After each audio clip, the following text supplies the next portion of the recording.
Hello, everybody. Welcome to this very special episode of Next Level Healing. We're being joined today by a very dear old friend of mine. He has had an extraordinary life, and I'm just going to read to you the bio on his book jacket. Multimillionaire musician, master salesman, conman, drug dealer, convict, entrepreneur, benefactor, wise and revered meditation teacher, Alan Gompers has led an amazing life. His lifelong search for recognition, power, and love drove him to make and lose million-dollar fortunes, betray friends and family, and deal drugs, which ultimately brought him a 15-year to life sentence in prison.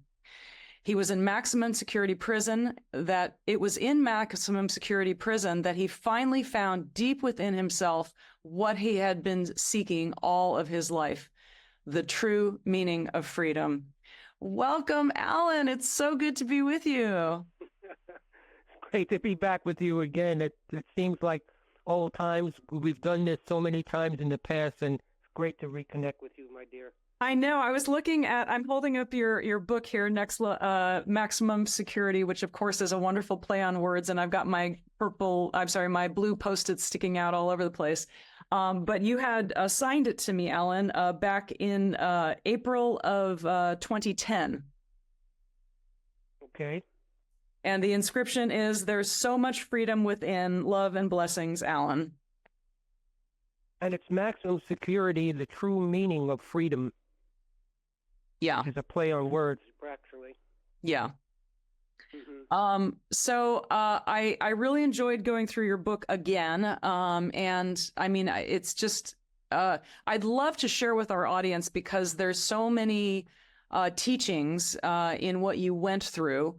You were very successful. Well, can we just back up? And I mean, you started out as a school teacher. Well, even before that,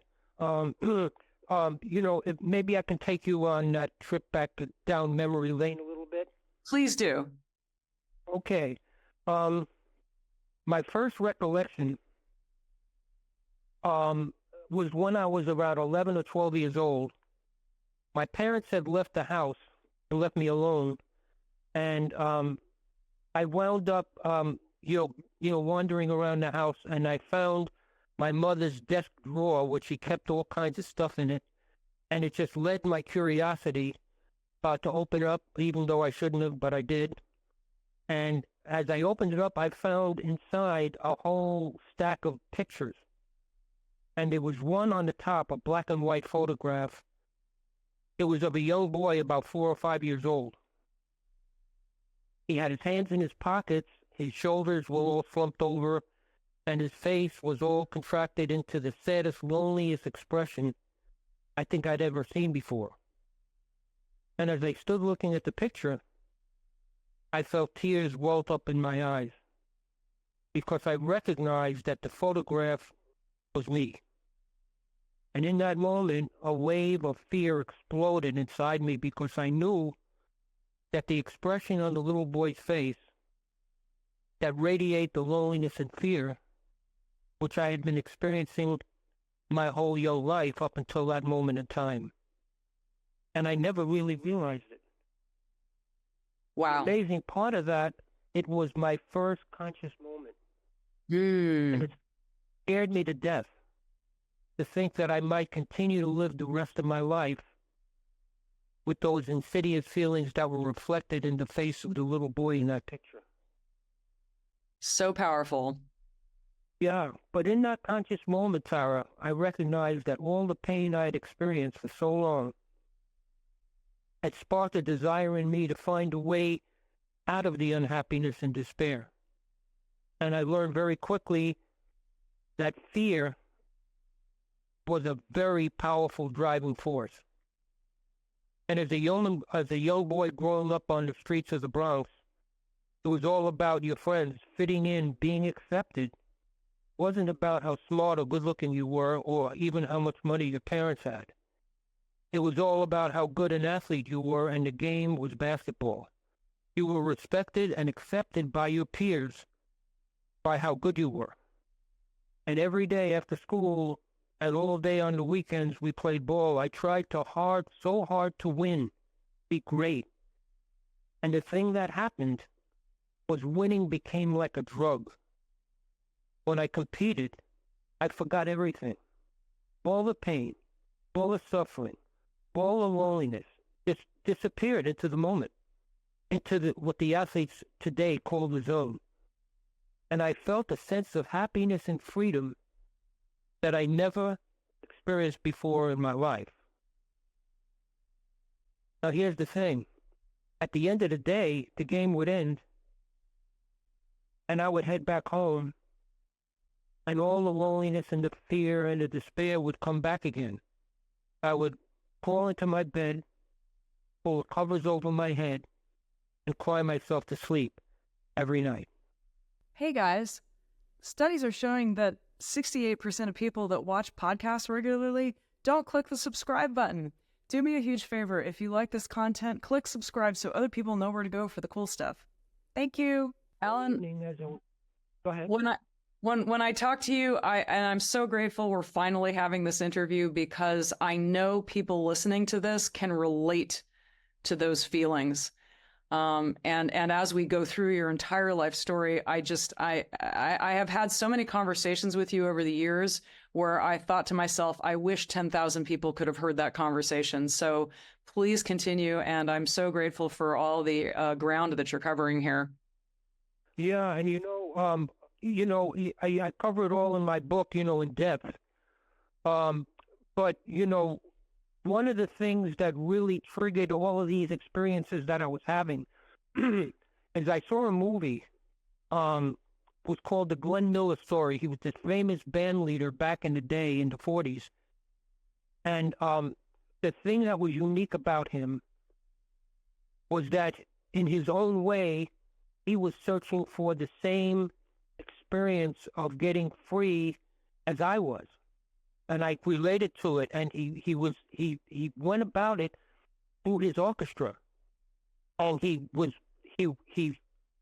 felt that there was a sound that the orchestra made that he was looking for. He was trying so hard to find that sound, to find the what I found in winning, what I found in my friends, what I found in whatever I was doing, playing basketball.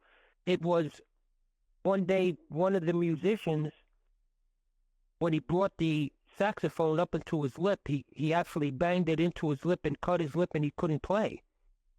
So what Glenn Miller did was he substituted a clarinet in place of the saxophone, and when they started to play the theme song that he made so famous, Moonlight Serenade, he found it. He found that confluence of harmony that set his life longing to a state of ecstasy. And, that drove me. One day I remember I was on my way home, and I came to a hallway separating two big buildings that where I lived in the housing project in the Bronx. And as I entered the hallway, you could actually hear the echo of my footsteps, and it was like being in a giant soundstage. But as I looked up, I saw a group of teenagers huddled together at the far end of the hall. And one of the kids raised his hand and then brought it down like he was about to lead an orchestra. And at that moment, they began to sing a rich, haunting melody that made my heart feel like it was going to fall out of my chest. I heard the words, "I want a Sunday kind of love, a love that will last when Mondays are cold." It was the most beautiful sound I had ever heard. That night, I fell in love. Music opened my heart. 5-part harmony, a cappella voices. It became known as doo-wop rock and roll. I became driven to form my own group. Several months later, the Montclairs were born, and we eventually made some records and began performing in rock and roll shows all around town. It was then that I had my first experience of fame and success.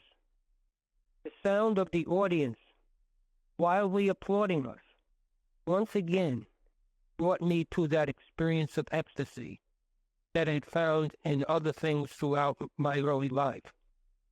One day, one of the guys in the group came running over to me. He was very excited. He said to me that he had been hired to sing at this beautiful girl's Sweet 16 party. And she was beautiful, and as destiny would have it, he fell in love with one of the guys in the group. That guy was me. And 3 years later, we were married. A year after that, we had our first child. I graduated from college, became a high school coach and teacher. My world had become bright and alive. But less than 2 years later, my marriage fell apart. My wife left with the baby, went to California, and it would be 20 years before I saw my daughter again. Wow. I felt like I had died inside when they left. After that, all the loneliness, the pain, the suffering came roaring back, although it had never really left me. I later met some friends who persuaded me to leave teaching and go into making some real money in the world. The target was the stock market. 2 years later, skies opened up and millions of dollars began to rain down on us. We became one of the biggest over-the-counter brokerage houses in the country.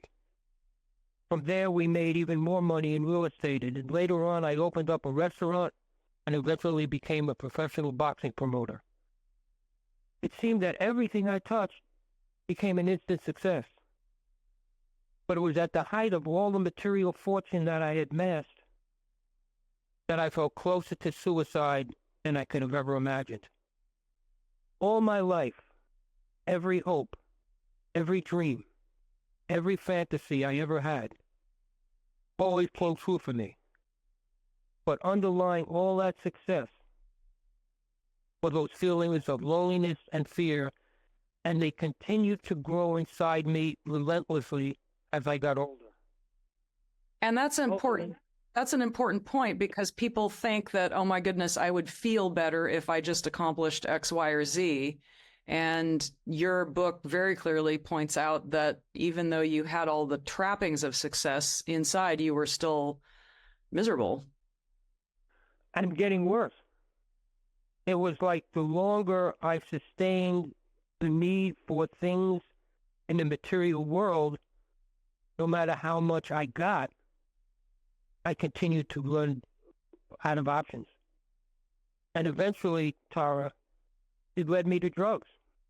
I had nowhere else to go, and ultimately I began dealing drugs. One day, as I pulled into my driveway, police poured out of the woods surrounding my house. And I remember a hand grabbing me by the back of the neck and threw me down on the hood of the police car. And with a gun jammed into the back of my neck, I heard a voice made of stone. It was an officer, with his gun drawn. And he said, "You are in more trouble than you've ever been in your life." And and you had already beaten one rap where you had I believe 37 companies on the Securities Exchange Commission working underneath you. Yeah, that was in the book. Yep. Yeah, and you and your partner were quite likable people, so you talked yourself out of prison, free men, and sort of high-fived each other and said you sold the judge, and then got into real estate. It's a fascinating story. And then when this drug charge happened, it was a whole new level of challenge. Yeah, it was an amazing scene because I didn't mention it because I wanted to get to the essence of the story, so people get a sense of where this is all leading. Mm-hmm. But you're right about the real estate part of that and all that other stuff. It's detailed in the book, and at any rate, from there, I found that I was arrested and indicted, and a year later, I found myself in front of a judge as he sentenced me to 15 years for life. And the thing was, in that moment, all I heard was life. I had no idea what this was all about. in terms of sentencing.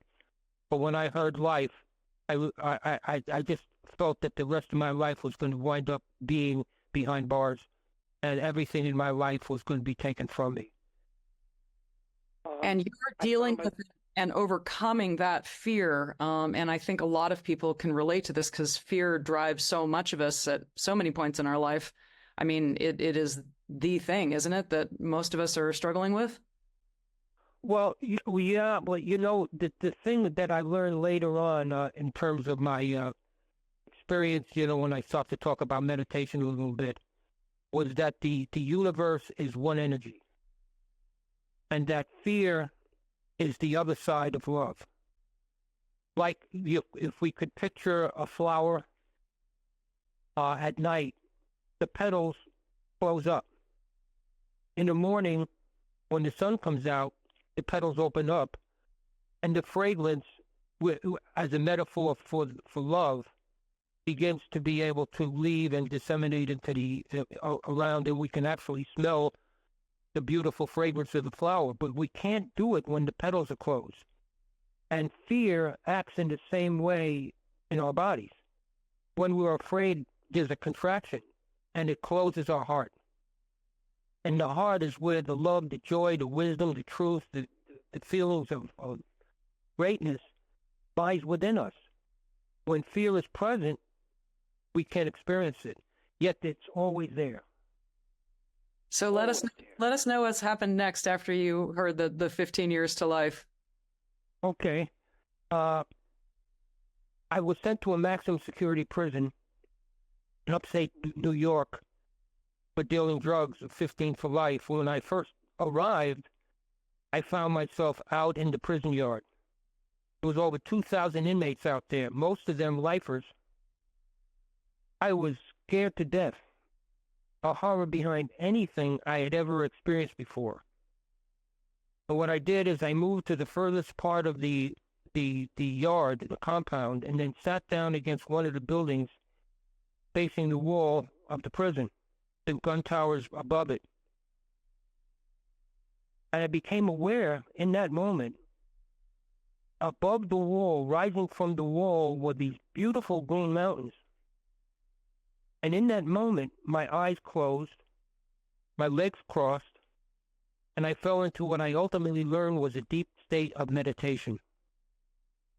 The thing of it was, I had never meditated before. I didn't even know what meditation was. It all happened spontaneously in that moment. And after some time, my eyes opened and I looked around and I realized that my experience of the prison, my sentence, my inner state, I completely changed. The fear was gone, and I felt lighter and freer beyond anything I had ever known possible in my life before. I made my way back to my cell, feeling that everything in my life up until that point, which had given me success and fame and fortune and everything that I could have wanted, it had an expiration date. It lasted for a while, then it was gone, and it was thrown back into those old feelings again. But this time, there was something different about that experience.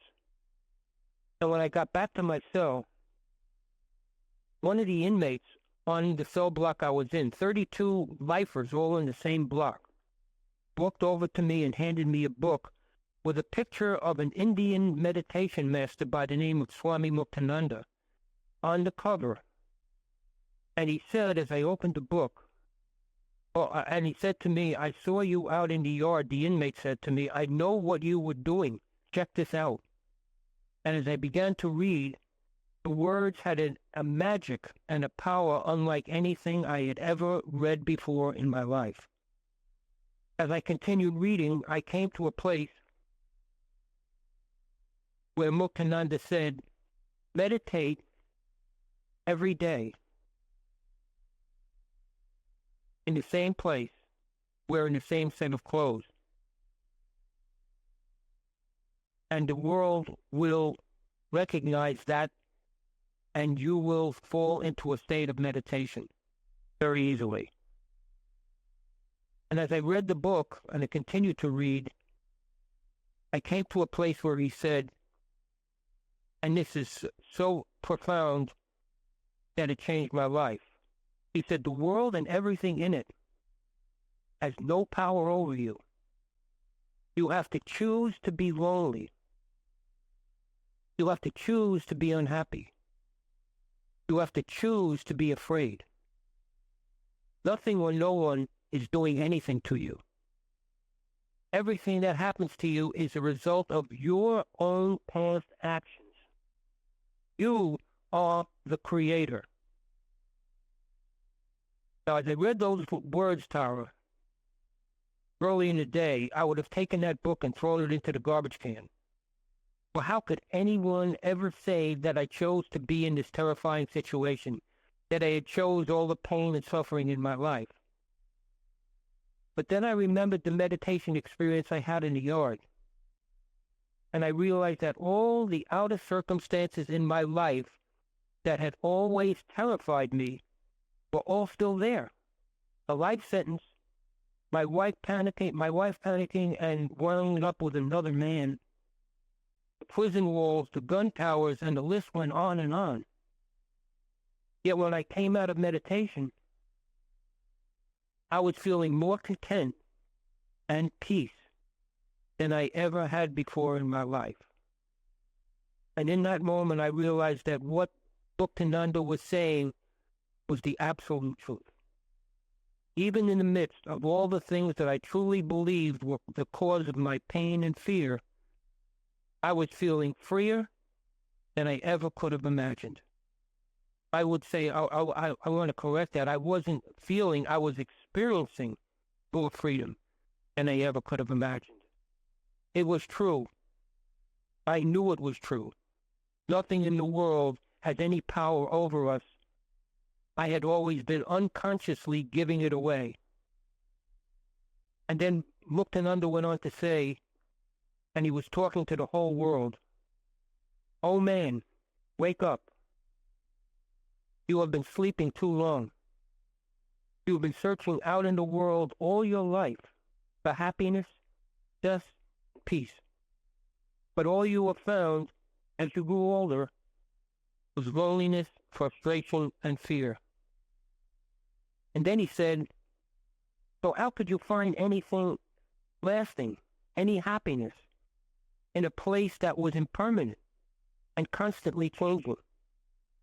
For even if you became the wealthiest man in the world, gained recognition, fame, and fortune beyond your wildest dreams, held your family and loved ones close to you, and as you held it all in your hands, it was dissolving right before your eyes.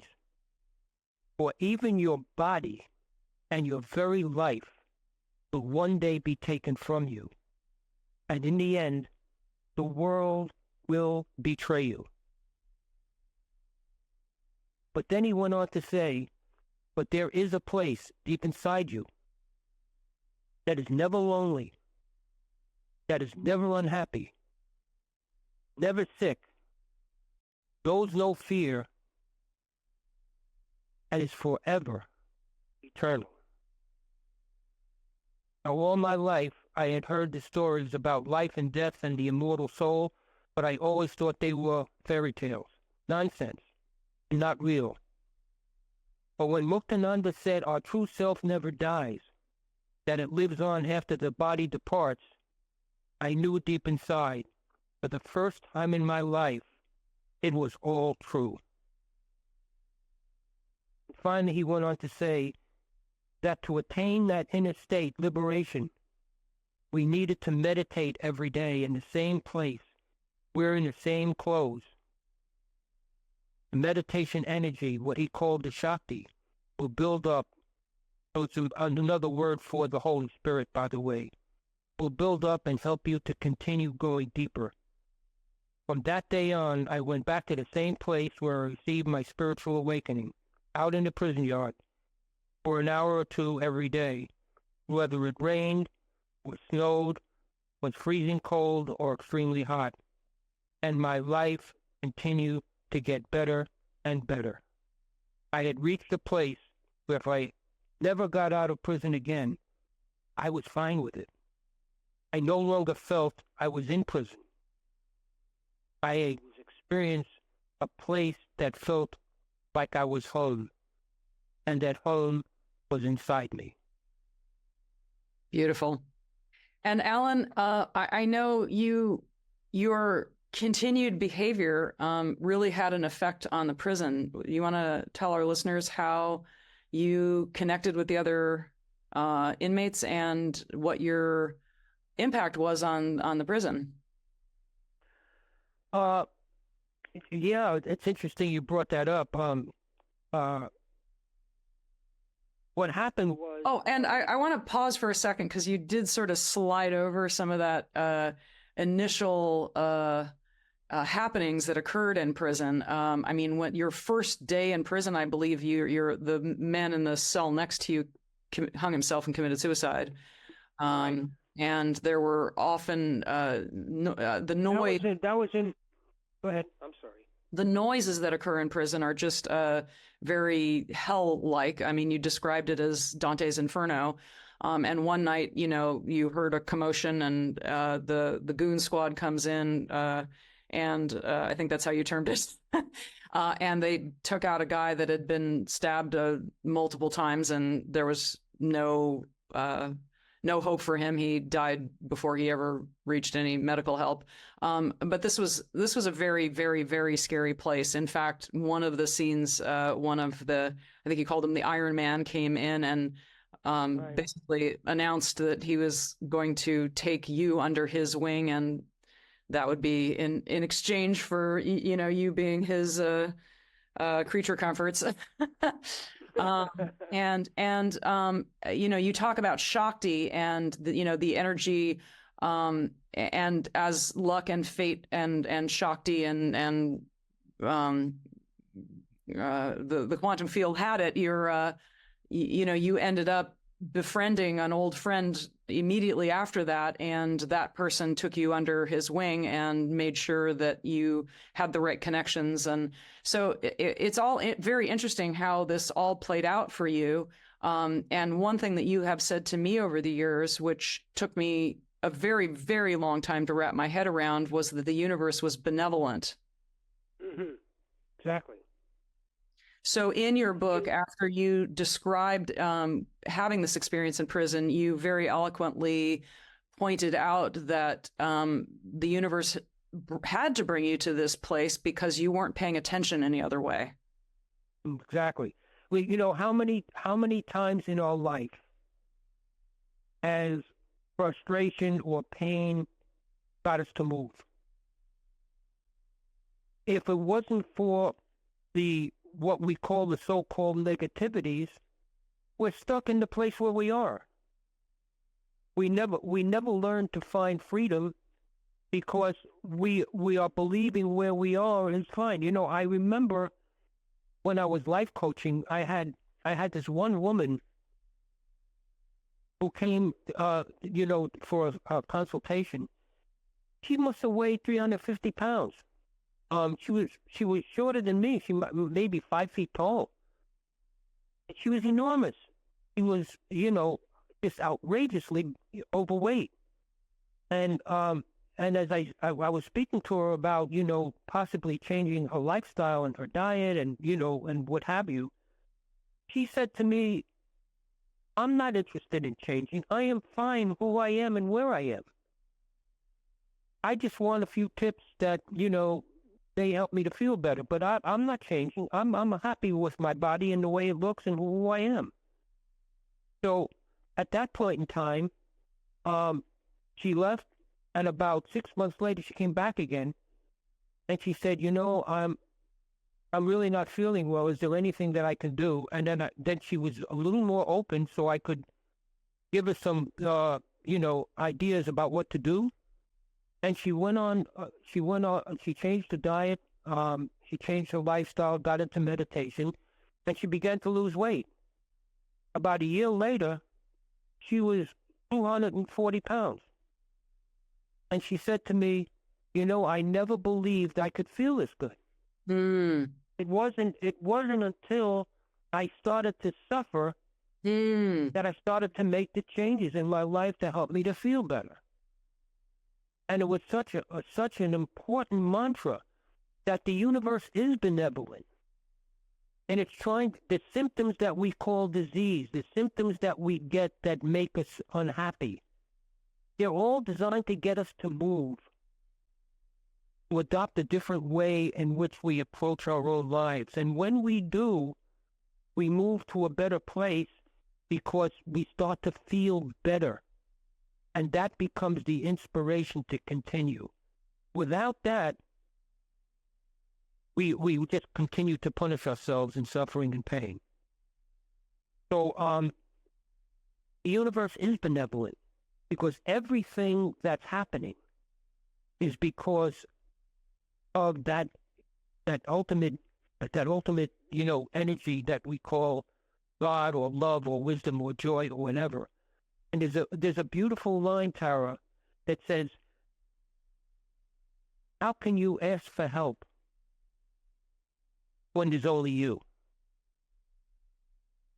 That the universe is one energy. There is no other. This is we reach out. This is another thing that you've said to me over the years, and it's taken me often a decade to learn. I think I cut you off though there. Let me have you finish your phrase there. No, the thing is, what I've learned, and there's a scripture called the Yoga Vasista, and the Yoga Vasista is one of those. It takes the Bible, in my experience, to a layer of the onion that's so far beyond it. It's just amazing. But the core teaching of the Yoga Vasista, the Indian scripture, is that all that exists is the energy called consciousness, the energy we call God, the energy we call love, the energy we call wisdom. They are all synonyms. There is no other energy. Everything that exists is that consciousness. And when the only thing blocking it is the mind itself. We have to have a thought to create an experience in this world that we live in. But what Muktananda used to say, when the mind is quiet, what is left is God. What is left is the self. What is left is that truth. And that the whole idea behind meditation is to quiet the mind so that we can experience and hear the truth that lives within us. And I want to touch on some of the practical applications of this. I was with you at a high school of kids that were not in the best area of town once, and I introduced you. Remember that, huh? Yeah, and the kids were just rowdy and couldn't have cared less, didn't want to be there, didn't come from a great environment and probably weren't headed to greatness. And I introduced you and they couldn't have cared less, cat calls, just, who is this person? But then you started speaking and you started hitting some chords with them because you were talking reality that you were very familiar with, and that kind of environment. And then you got them meditating. And what was really remarkable was that afterwards, some of those kids came up to you and said, what is it that I just experienced? And they were hungry for more. Can you talk about that experience and the other experiences you've had with people and teaching them meditation? That's an amazing that you remember that. It was so great. You had come in to visit your sister, I think, from California. Don't even remember at this point. It was a lot of years ago. Yeah, well, it was. But, the first thing was that the teacher who introduced, started the program, these kids came in there and they were all over the place. They were jumping up and yelling and screaming and carrying on and, not paying attention. They were just literally chaotic. And the first teacher who got up tried to calm them down. They booed her off the stage. Then the district supervisor or the principal of the school came up and they booed her off the stage. Then you got up, and after a couple of whistles, because you were so pretty, you couldn't talk either, and you got off the stage. And then then there I was in front of this whole group, and I realized that if I tried in any way to calm them down, they probably would have given me the same treatment because they had no idea who I was. So I got up on the stage and I stood in front of them and I just let them do whatever they wanted to do. I just sat there, I just stood there and looked out at them. And as they saw me, they kept making noise and carrying on. And slowly, because I wasn't trying to change the atmosphere, they got curious. And over time, they began to settle down. And kids started, let them speak. What do you want to say? Well, and they started doing all of that. And finally, when it got quiet, I took a breath and I let myself go into that state inside me. And when I started to speak, I could feel the energy in the room change. And as I told them a little bit about where I'd come from and what have you, I was able to lead them into meditation because they were now present. And when they went into meditation, some of the kids had a real strong experience. And one of them, I remember saying, if you remember, got up and I had a Q&A session at the end of the meditation. And Yes. One of the kids got up and said, I was meditating and nothing happened. He said, but when I heard you say that meditation, when you connect with it, can take the pain and the fear away.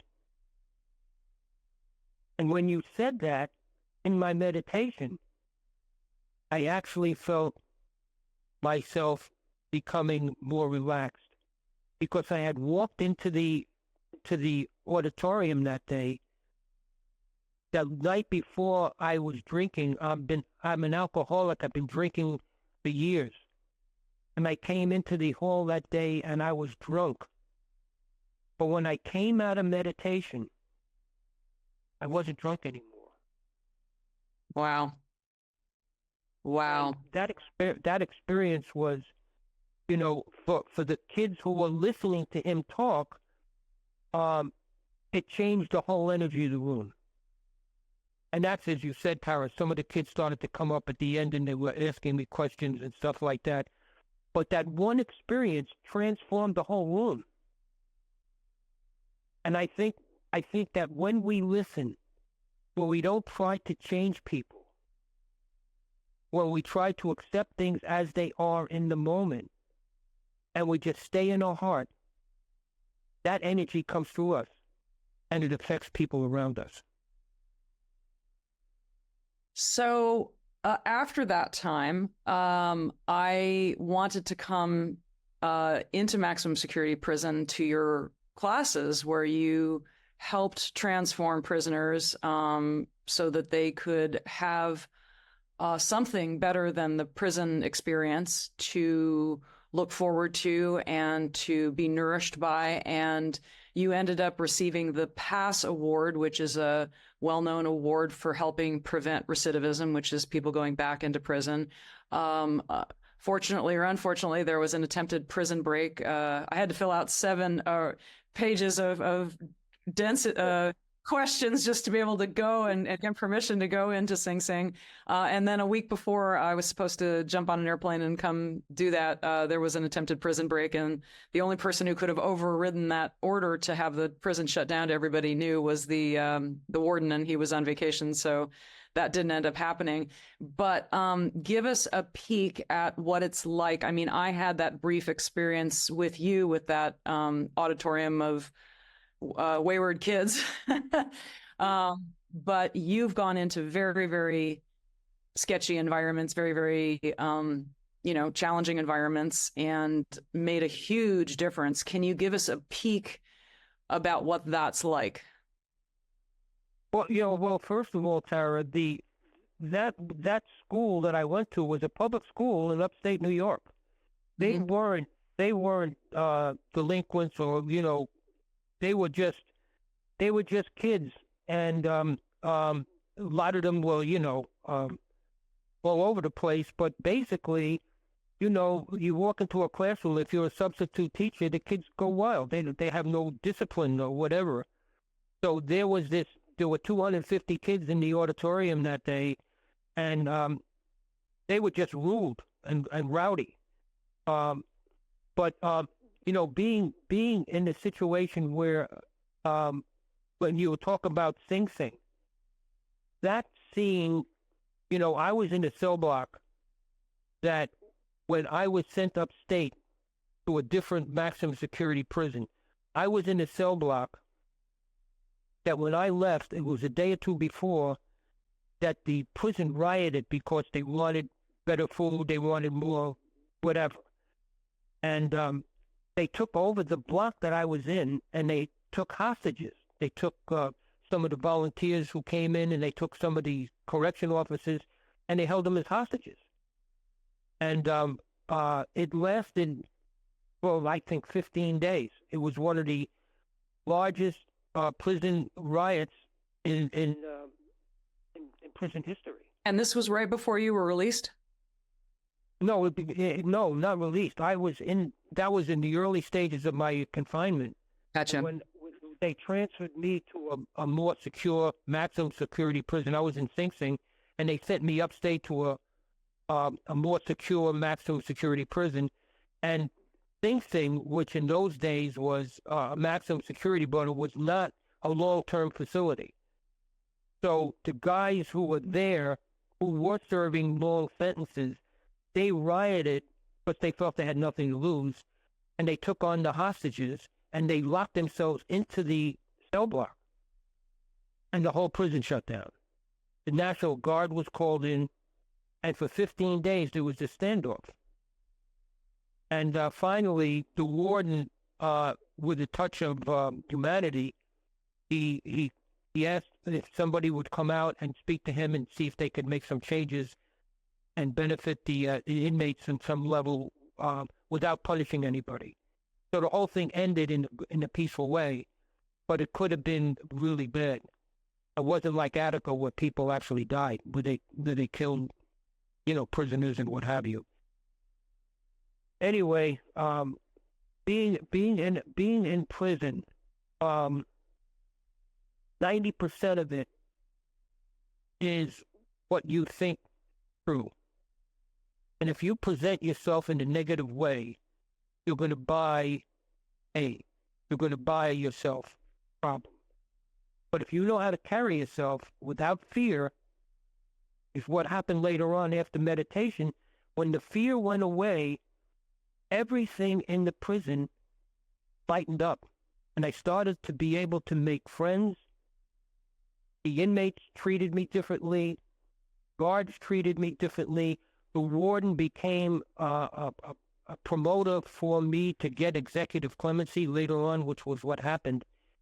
And I realized that I was creating the very things that were happening to me in a negative way because I was scared.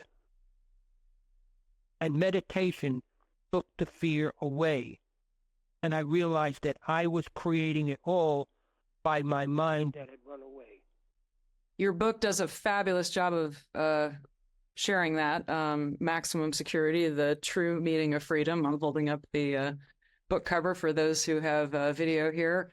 And Alan, when are you going to put this book on audio? I don't know. I haven't thought about it. But, you know, the book still, you know, I still have, pretty good interest in the book.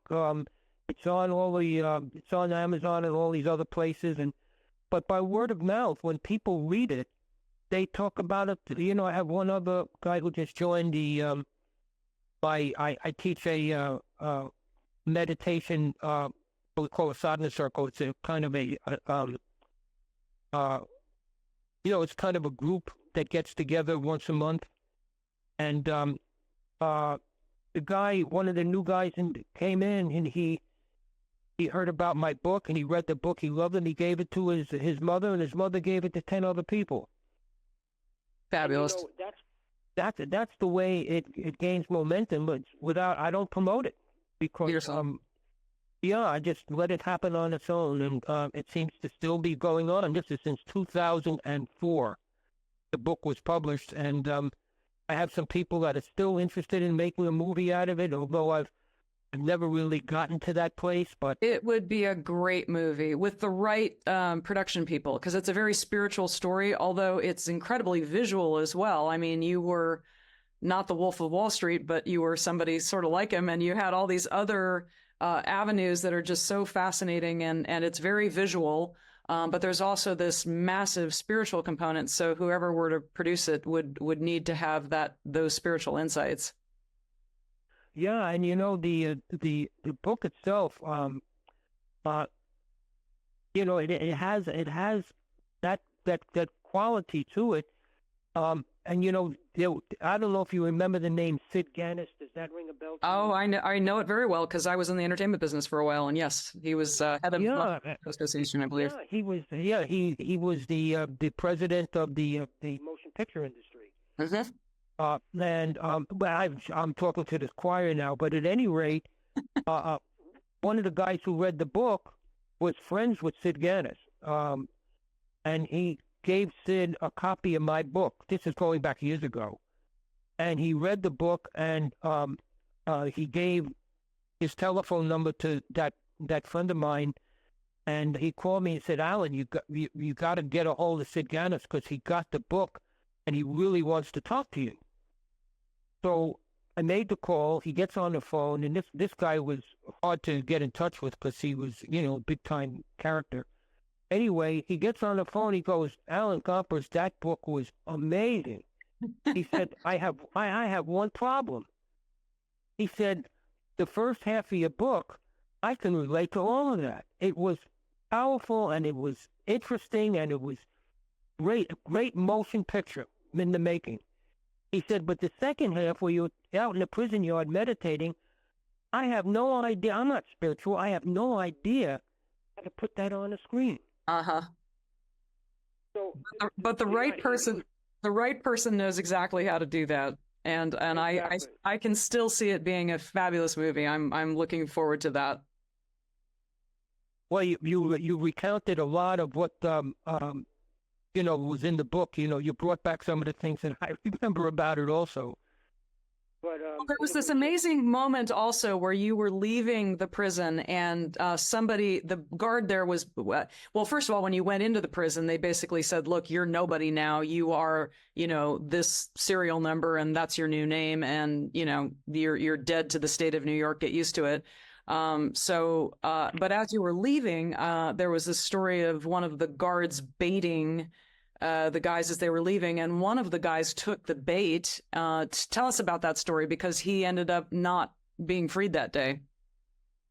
Well, it's interesting you remember that because it was, again, one of those powerful moments. I remember I had gotten executive clemency from the governor. Yeah, you were one of the 4 people in the entire state of New York to receive a full pardon. Yeah, exactly. Yeah. Oh, no, Shocking. it wasn't a full pardon, it was clemency. Oh, okay. So my 15 to life sentence was reduced, but clemency doesn't grant you a pardon fully. Okay. But it became a sentence reduction from 15 to life to 6 to life. And after 6 to life, I got another reduction to go on to work release. So I was out during the day and back in prison at night. So I was serving the balance of that time, half out and half in, like in a halfway house. So how many years was it between your going into prison to when you went on work release? How many years was that? So actually, it was 6. Okay. My 15 to life sentence was reduced by the governor, who was Governor Carey. He reduced it to from 15 to 6, and I was one of, I think it was 4 or 5 inmates that actually received it out of thousands.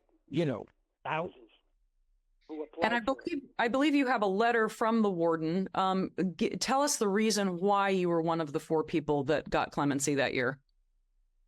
Well, he said one of the reasons that he did that is that he knew I was teaching a meditation group in the prison, and what happened was there was over 50 people who applied to be in the meditation class, and the room that we were given only held 25.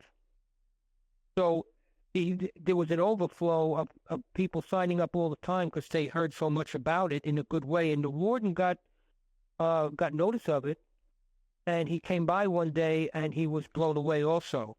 And one day I hear my name announced over the loudspeaker.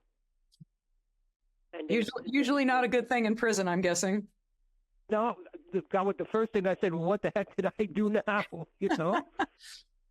But it wasn't about that, because when I got the pass, I was sent up to the warden's office, and as I got up there he was standing outside his office, and he was walking up and down like he was expecting a baby or something, and he sees me, and a big smile comes on his face, and he runs over to me, sticks out his hands and says, "Alan Gompers, it's so good to see you. Come into my office." I was completely baffled of what was going on, and I sat down, and he looked at me and he said, "How long have you been in prison?" I said, "Well, I've been down now about 3 or 4 years." And he said, "Well, I want you to know something amazing has happened. I sent a petition up to Albany for executive clemency, and you have been granted executive clemency." And he looked at me like expecting me to leap out of my chair and jump up and down like it was Christmas. But the thing was, and this is a hard one for a lot of folks to understand, I was in prison. I wasn't afraid. I wasn't feeling fear anymore. And I was totally comfortable where I was because my meditation practice was my life. And I didn't need anything or want anything. I wasn't looking for anything. So I just looked at him, and he kept looking at me like he couldn't understand why I wasn't, ecstatic. Yeah. But finally, I realized that I needed to say something, so I went over and I said, "Thank you very much." He handed me a letter, and I said goodbye, and I started to go back to my cell. And as I did, Tara, an old feeling of fear welled up inside me and jumped all over me, because I realized that I could be set free. I didn't know what was in the letter, but I figured that I was getting a pardon. And the truth was, I didn't want to go. I wanted more time in prison. Not the physical prison, but I wanted more time to continue my meditation practice, because I didn't feel I was ready to go back out in the world yet. Although I had come so far, I needed more time to work on my meditation practice and my yoga, so that when I finally did get back out into the world again, nothing or no one could ever corrupt my feelings again. Did you get the extra time that you needed? How much time was it between the time you got that letter and the time that you were released? Well, I got back to my cell, and I hesitantly opened up the letter, and the letter said, "Your sentence has been reduced from 15 to life to 6 to life." And in that moment, I let out a sigh of relief, because I realized I still had 3 more years to go before I even could go to the parole board. Oh, my goodness. And I felt ecstatic. And I sat down on my bed, and I said, "Wow, I've been given a gift." That's exactly how I felt. I was given a gift of time, something I never knew out in the world, because I was always into everything and everything. I never had time for my family, my kids. I was always on the move, always making money, always doing things, whatever. Now I was in a place where I had time. And time was no longer my enemy. It was my best friend. And as I sat down on my bed, I had a window that overlooked the mountains with the bars on the window. And as I sat there, I closed my eyes, and I heard a voice inside me saying, "Alan, it's not about getting out. It's about getting free. And you're not there yet. But inside these walls, you can hear my voice. Beautiful. Wow, Alan. I'm just so honored to be spending this time with you. How can people find out more about you? How can they reach out to you? How do you work with people? Yeah, well, if people want to learn meditation or work with you, because I'm also a health coach now, and I work with people on every level. If people want to get in touch with me to set up a session, or we can do it on the phone, or if they live in the area, they can.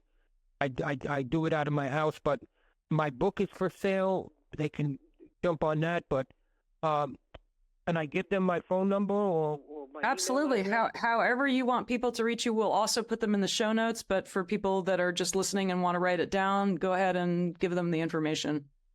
Yeah, well, if people want to set up a session with me, they can call. My phone number is 718-708-4799. 718-708-4799. And I work with people at on every level. There is, as long as people are open and willing to make changes in their life, I'm your man.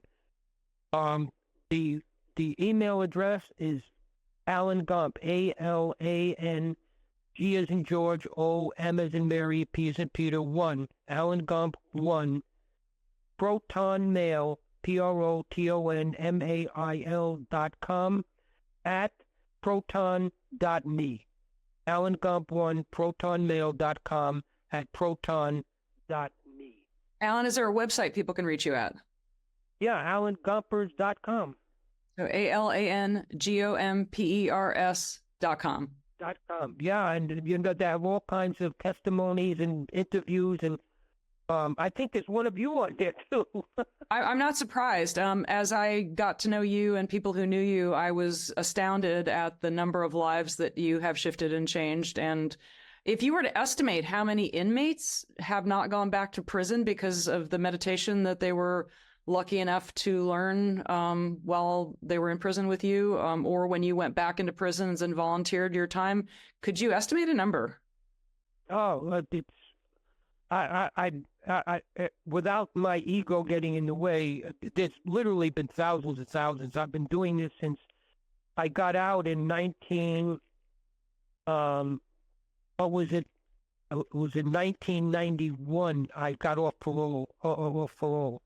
I got out in 1985, and I was 5 years parole, and I got off parole in 91, and I've been doing that work ever since.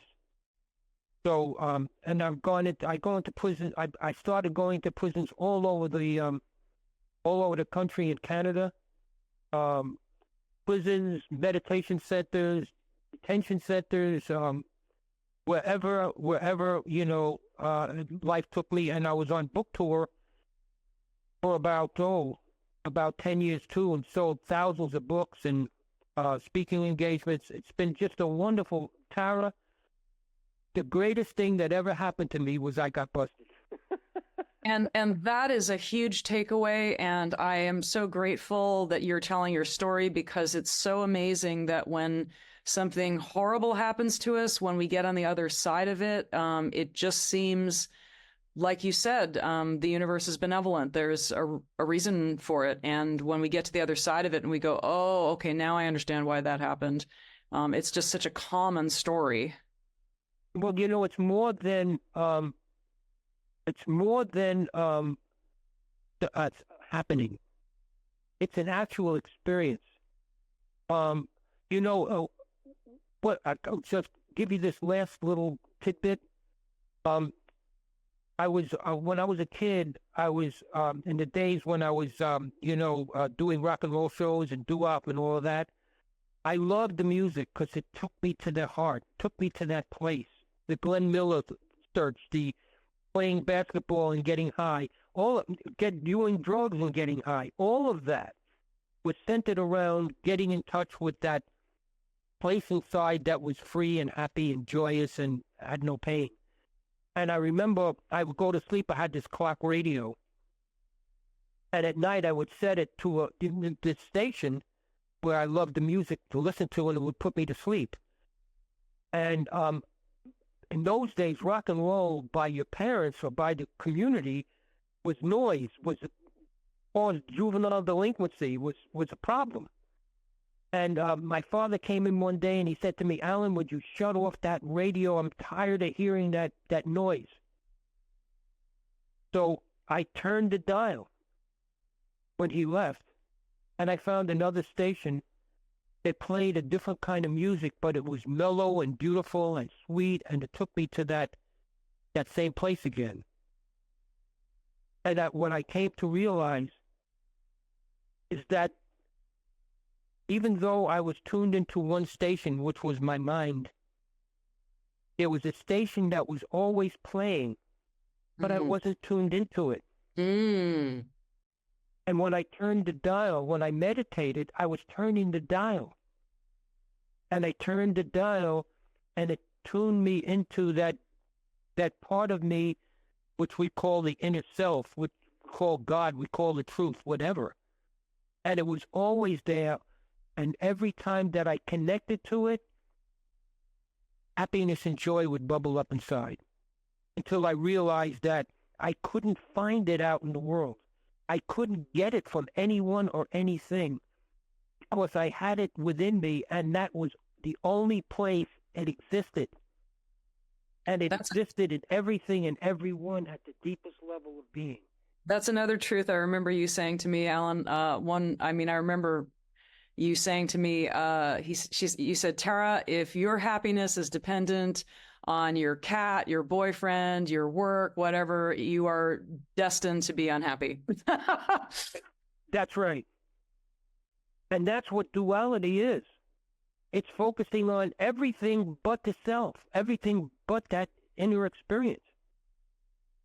How could, like it said, how could anybody help you when there's only you? There's only grace. And I okay, on that I have to share one other story, because I've told this to so many people when I talk about you and rave about you, which I always do. But I was deeply upset at one point at the way somebody I was close to me was being treated, and I mean, it was very bad, and I was very unhappy, and it's suffering quite a bit, and suffering a lot. And I asked you one day, because you were the person I would reach out to when I was suffering and struggling. And I said, Alan, how is it that people like Joan of Arc and Jesus and Nelson Mandela are able to forgive people who do horrible things to them? And without skipping a beat, you said, because there is no other. Right. And that took me years to understand. Jesus on the cross, forgive them, Father, for they know not what they do. How misunderstood is that sentence? Because he could forgive them because he was free. And he had compassion for them because he knew they weren't, and they were going to continue to suffer by creating more karma for themselves. And until we let go of the karmic consequences of our own actions and begin to get in touch with that part of us that is free, that is, there is no other, then we begin to experience the truth. And Alan, isn't that why the golden rule exists in every single religion on the face of the earth? Because wisdom teachers know throughout time immemorial that by doing to others, you are doing to yourself. But of course, and Muktananda used to say all the time, if we're not giving love, what is it that we're giving? And if we're not receiving love, what is it that we're receiving? Beautiful. If we're not contained in our hearts, in that place of freedom, what we give is something other than that. And that's what creates the pain and the suffering in the world, because when people are not connected to their heart, they're not offering love, and there is no other solution to anything.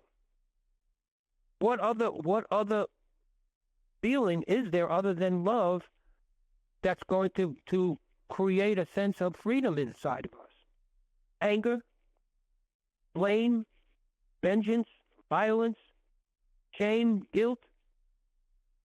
That's what the mind creates. We need to learn to connect to our heart, and meditation is the key to unlocking it. You mentioned before about when I got out, when I got executive clemency and I got work release and I was out in the world. I was getting out in the world for the first time in like five or 6 years. And I remember going out for the first time from prison. I was locked up in prison for almost 6 years, and 5 years actually. And I got onto a work release program where they sent me down to the Bronx, which was my where I grew up, and I went into a work release facility, and they sent me down for the first time. They said that my counselor said that I had to go out into the world and find a job, otherwise I wouldn't be able to go out until my time was served. So I remember being sent down to the basement in the prison, and there was a long line of inmates waiting to be released that day to go out and work. And at the front of the line were 2 correction officers who sat behind this big desk. And I took my place at the end of the line and soon found myself becoming really, really agitated because I was anxious to get back out in the world again. And it seemed this would take some time, and I wanted the line to move more quickly, which is an old reaction of mine. And I said, it's a normal reaction, I told myself, but I was not comfortable because I wasn't in the same place anymore. So I closed my eyes, took a few deep breaths, and allowed myself to slow down. And my whole being began to relax. I found myself calming down and becoming clear. And I asked myself, with my eyes closed, what's the message for me in this situation? What do I need to learn in this moment? And the answer arose instantly. Patience. Let the game come to you. A voice deep inside me reminded me. You are an eternal being. What's the rush?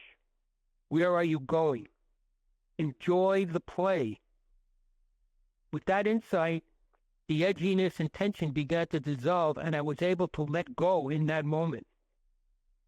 But right in front of me was a young Spanish kid in his mid-20s who was animated and excited. He was from the same dorm room where I was. We hadn't spoken before, but we did acknowledge each other because we recognized each other's faces. And he told me he'd been down in prison for 8 years.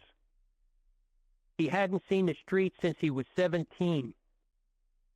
And he said his whole family was waiting for him outside the facility, including his girlfriend, who was planning to marry as soon as he was paroled. He kept saying to me how happy he was and how much he had to look forward to. He was through messing with drugs and hanging out on the streets. And he said God had given him a second chance, and he was going to run with it and do the right thing. His mood, Tara, was infectious.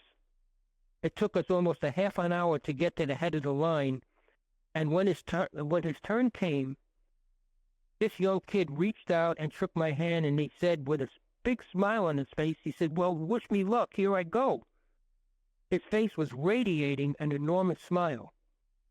And as I let go of his hand, he turned quickly to face the desk and the guard behind it. And the guard bellowed, wipe that smile off your face, you punk mother jumper, and pay attention to what I'm going to tell you. In an instant, beautiful, engaging smile on the young inmate's face turned into an ugly scowl. The transformation was so dramatic, it seemed as if a different person taken his place. And for a split second, I thought he was going to leap over the desk and go for the guard's throat.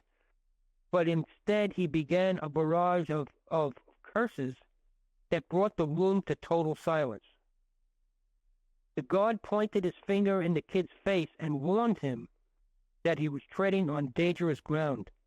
But the kid was out of control, and each time the guard warned him to calm down, he became even more furious and irrational.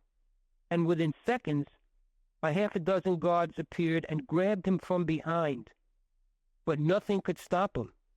He continued to scream obscenities at the guard behind the desk, and he fought like a wild animal. The veins in his neck, you could see they were almost ready to explode. Then the guards had him in handcuffs, and in a flash, he was gone. I stood there staring at the door he just passed through. In one surreal moment, this young inmate had destroyed his life and shattered all of his dreams, getting out and getting married and getting free. A few minutes before, he was happy, excited, and filled with possibility. In the blink of an eye, it was all gone. I was trying to gather a perspective on what I had just witnessed when I heard the same officer shouting obscenities again, but this time he directed his tirade at me. I had my back to his desk, and I was apparently holding up the line, and I quickly turned to face him. I didn't react to anything he said. I stood silently before him, waiting for him to finish yelling at me. He carried on a while longer and then stopped and glared at me through his narrowed eyes, daring me to say anything. He was taunting me as he had the young kid in front of me, but I was not walking into that trap. All my years of meditation and all the teachings of my meditation teacher, Swami Muktananda, in that moment were there fully to guide and support me. This was the moment of yoga. This is where the practices became practical, where theory became reality. I could allow this guard to break me down and cause me to lose my contentment and power. Or I could stay grounded and focused in my heart. No matter what he did, I understood that he could lock me up or let me go on my way. He had that choice and the power to back it up. But then I realized that I had a choice too, and I had the power. I could choose to accept whatever happened, and I had the power to do that without losing my contentment and my inner freedom. This was the ultimate choice, and in that moment, the only one that mattered to me. And as I was reminded of the great teaching, every part of me came alive and gained strength. It no longer mattered. You ready for this, Tara? It no longer mattered what he did to me. I didn't need anything from him or the world. What I wanted was to stay connected to who I was and to maintain complete faith and trust in my true self. I knew if I could do that, God would execute the next step in my life perfectly. The God, with a look of disgust, turned a huge logbook around and snarled, "Sign your effing name and get the hell out of here." I took the pen, signed my name, turned to him and said, "Thank you," and walked out the door. It was as simple as that. I felt that I'd walked right through the darkness of hell into the light of grace that never left me. I stepped out the door and immediately encountered the young inmate's family. They were there, all huddled together on the sidewalk, just as he said they would be, anxiously awaiting for him to walk through the door and into their arms. My heart ached for all of them, especially for my young friend, knowing that this beautiful reunion would never happen. Months later, I heard the price he had paid.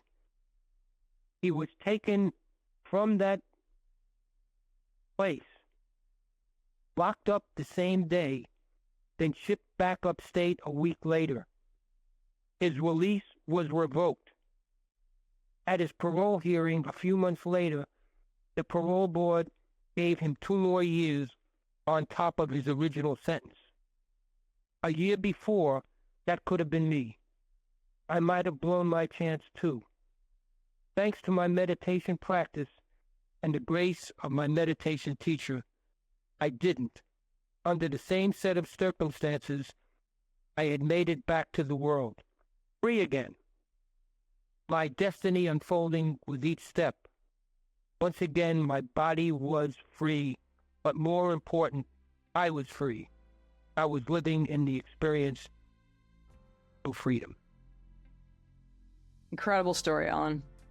Well, there's so much wisdom in your book, and there's so much wisdom in your words, which is why we're here right now, because so many times we've talked, and I was like, I wish 10,000 people had heard that. So we will likely do this again. I'm so grateful that you've been with us here today on Next Level Healing. Folks, please click the subscribe button so other people can more easily find this. Alan, thank you for being here today. Tara, I love you, you know that, and it's always great to hear your voice, my sweetie. All right. Thanks so much, Alan. Have a great day.